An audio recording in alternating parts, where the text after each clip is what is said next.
뉴스 브리핑 시간입니다. 바로 첫 번째 소식부터 전달해 드리도록 하겠습니다. 첫 번째 소식은 바로 앞서 언급하셨던 관세 관련 소식인데요. 트럼프 미국 대통령이 자동차, 반도체, 의약품, 목재 등 다양한 품목에 대한 관세를 다음 한 달 안에 발표할 것이라고 밝혔습니다.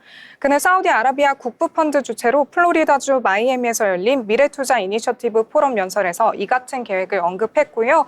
언급하면서 미국 경제에 큰 영향을 줄 것이라고 강조했습니다. 트럼프 대통령은 최근 자동차 관세를 4월 2일 발표할 것이라고 예고했었지만요. 이번 발언을 통해서 그보다 더 이른 시점에 관세를 발표할 가능성을 내비쳤습니다.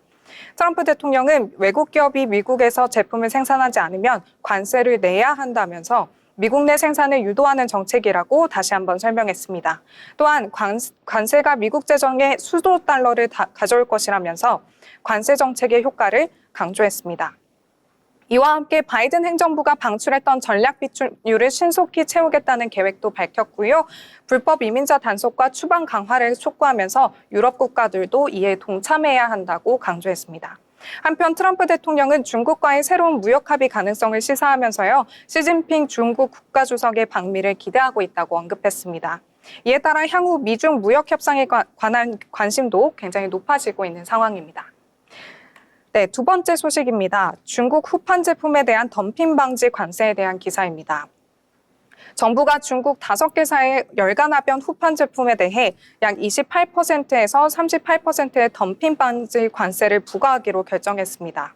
트럼프 대통령의 관세 정책으로 중국발 저가 공세가 거세질 가능성이 커지는 가운데 정부도 외국 기업의 불공정 무역 행위에 대한 제재 수위를 높이고 있습니다. 산업통상자원부 무역위원회는 현대제철의 요청에 따라 중국산 후판이 국내 산업에 미치는 영향을 조사한 결과 국내 시세보다 10%에서 20%가량 저렴하게 유입돼 시장을 교란하고 있다고 판단했고요.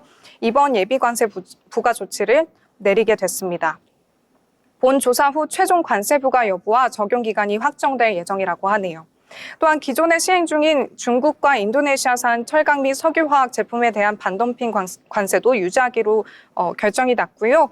정부는 트럼프 대통령의 철강 알루미늄 관세 부과 예고로 대미 수출이 좀 어려워지면서 중국과 동남아 저가 제품이 한국 시장을 잠식할 가능성이 높다고 보고 있고 무역위의 조사 및 제재 기능을 강화할 계획이라고 했습니다.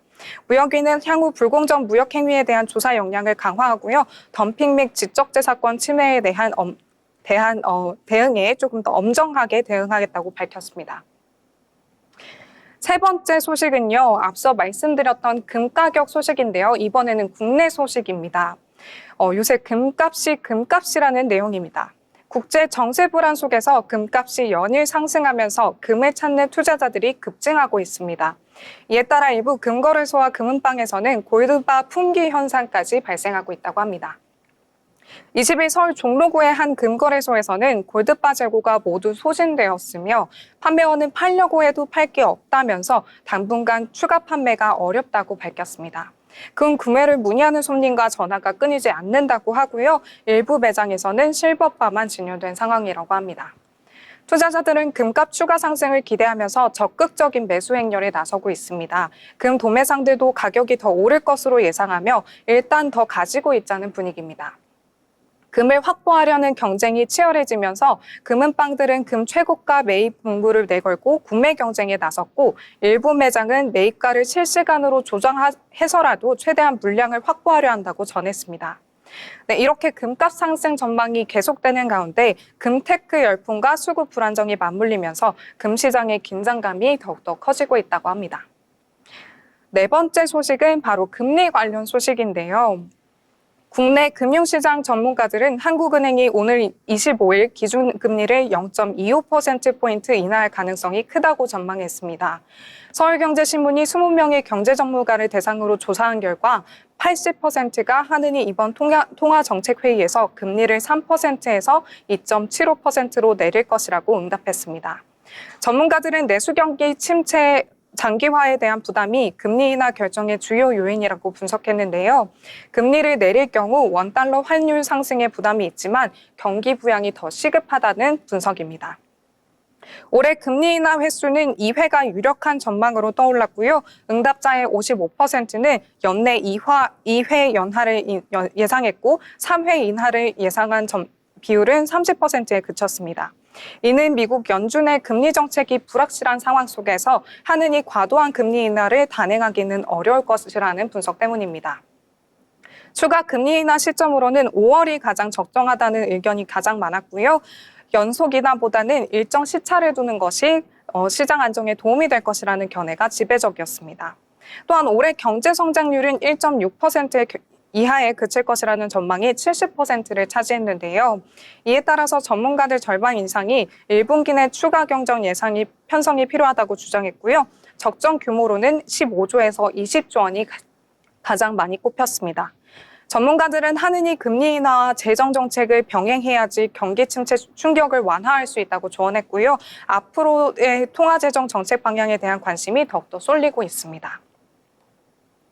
네, 마지막 소식입니다. 소비자 심리 지수에 관한 기사인데요. 올해 들어 소비 심리가 점차 회복되고는 있지만 최근 고물가가 다시 고개를 들면서 불안한 흐름을 다시 한번 보이고 있습니다. 동시에 기업들의 체감 경기도 내수 부진과 수출 불확실성으로 인해 부정적인 전망을 이어가고 있다고 합니다. 20일 한국은행에 따르면 2월 소비자 심리 지수는 95.2로 전월 대비 4.0포인트 상승했습니다. 지난해 12월 전국 불안으로 심리가 급격하게 위축이 됐으나요. 1월 3.0포인트 반등한 데 이어 2월에도 상승세를 유지했습니다. 다만 지수가 여전히 100을 밑돌고 있어서 소비 심리 회복이 완전한 것은 아니라는 분석이 나오고 있습니다. 한편 물가 상승이 다시 가속화되면서요. 소비 심리에 악영향을 미칠 가능성이 커지고 있습니다. 1월 생산자 물가지수는 전월 대비 0.6% 오른 120.18을 기록하며 지난 11월 이후 3개월 연속 상승세를 보였습니다. 이는 최근 17개월 내 최대 상승폭으로 향후 소비 비축 요인이 될 수 있다고 하네요. 기업들의 체감 경기는 여전히 부진한 모습인데요. 한국경제인협회가 발표한 3월 기업 경기실사지수는 90.8로 22년 4월부터 100을 밑돌면서 역대 최장기 부진을 이어가고 있습니다. 분기별로도 악화세가 굉장히 뚜렷해서요. 올해 1분기 BSI 전망치는 87.5로 글로벌 금융위기 당시 이후 최저치를 기록했습니다. 특히 제조업 경기 전망치는 95.1로 지난해 4월 이후 1년째 100을 넘지 못하고 있는 상황이라고 하는데요. 소비 회복과 달리 기업 경기 침체가 장기화될 조짐을 보이면서 향후 경기 전망이 더욱더 불투명해지고 있다고 합니다. 지금까지 뉴스 브리핑이었습니다.